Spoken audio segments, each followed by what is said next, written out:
Como é de conhecimento de muitos, a Amazônia é um local de grande beleza, com uma flora rica, pássaros cantando e todos os outros elementos bucólicos que inspiram os poetas. Muitos sabem também que a grande região não é totalmente desabitada, e isso não é de agora.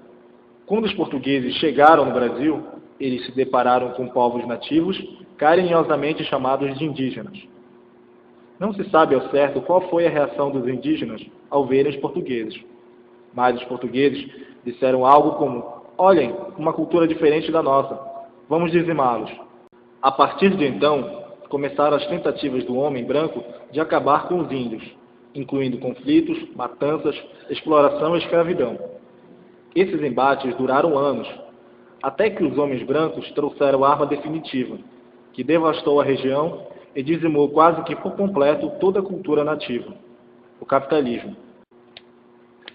Com a chegada do capitalismo, o índio deixou de ser índio para virar consumidor, como qualquer branco, até o dia em que alguém percebeu que se o índio podia ser consumidor como o branco, que era gente, então o índio também era gente. Após essa grande conclusão, basicamente duas coisas ficaram esclarecidas. Primeira, qualquer pessoa tem o direito de ter sua origem preservada. Então o índio, que era agente e consumidor, deveria ter sua origem resguardada. Afinal, índio de bermuda e camisa da seleção também é índio. Segunda, como a origem dos indígenas é a floresta, eles devem permanecer por lá. Assim, áreas de terras foram gentilmente cedidas aos indígenas que não foram dizimados pelo capitalismo, para que morassem por lá e preservassem sua cultura. Assim a paz estava instaurada. Bem, pelo menos teoricamente. A arma dos homens brancos, o tal do capitalismo, possui uma grande área de atuação, e seus efeitos duram muito mais do que a mente pode imaginar.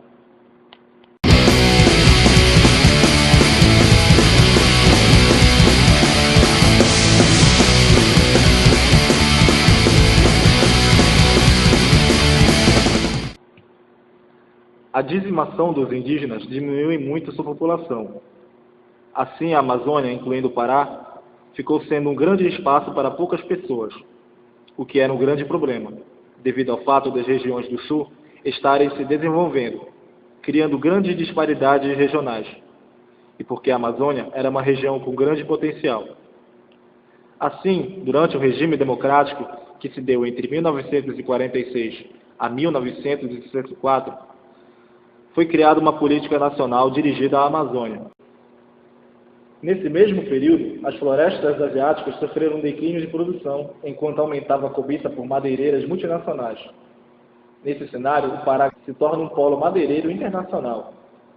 Empresários paraenses, então, começam a fazer viagens buscando incentivo estrangeiro, conseguindo apoios de origem norte-americana, suíça, japonesa, dinamarquesa, alemã, malaia e chinesa.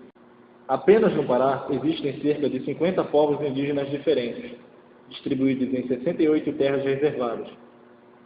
Os limites desses territórios muitas vezes passam por fronteiras entre dois ou mais municípios ou estados, o que promove uma disputa entre os governos para ver a quem compete a jurisdição, o que dificulta o atendimento e a fiscalização dessas áreas. É mais ou menos como se as terras indígenas implorassem para serem exploradas. Assim, as grandes madeireiras atendem a esse chamado e expandem sua área de atuação para as reservas indígenas, através da corrupção de órgãos fiscalizadores, burlando algumas leis ou simplesmente invadindo o território, algumas vezes resultando conflitos burocráticos e processos. Um ponto que facilita a exploração das terras indígenas pelo madeireiro é o fato dos próprios índios não serem os responsáveis legais por suas terras.